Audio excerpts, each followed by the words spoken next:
Giraffe and Solitaire Cash both claim to reward users for gameplay, but they work in completely different systems, so, which pays more, depends on how fast you can complete offers, versus how well you perform in paid solitaire tournaments. By the end, you'll understand how each app actually pays, where the real earning limits are, and which one gives better results for different types of users. Giraffe pays through points earned from completing mobile game offers. You install games, play for set goals, and earn rewards based on time spent and progress milestones. The earning speed depends heavily on how many offers are available, and how long each game task takes. Solitaire Cash works differently. It uses skill-based tournaments where you pay an entry fee using coins or credits, then compete against other players. Payouts depend on your score compared to other players in the same match, not just time played. Giraffe is more consistent for beginners because you don't risk your balance. You just complete tasks and accumulate rewards over time. The downside is that earnings depend on how many active offers you get and how quickly you can finish them.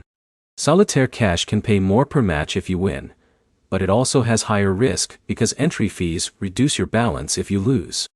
That means your results can swing up or down depending on performance, not just activity. Another difference is time investment.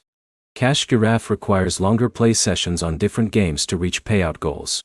Solitaire Cash sessions are shorter, but each match requires focus and skill to avoid losing entry value. Giraffe is better for passive grinding style users who don't want competition or risk.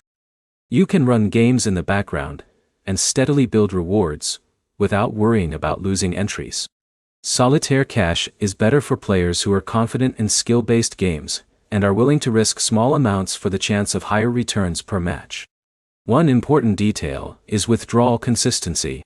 Giraffe payouts depend on completing enough offers to reach a threshold, while Solitaire Cash withdrawals depend on net tournament winnings after fees. If your goal is steady, predictable earnings, Giraffe is usually more stable. If your goal is higher but inconsistent payouts based on performance, Solitaire Cash has more upside potential. Quick summary: Giraffe pays through task completion with steady but slower rewards. Solitaire Cash pays through skill tournaments with higher risk and higher possible returns. Neither app guarantees income, but they reward completely different play styles. If this helped, like and subscribe for more comparison guides like this.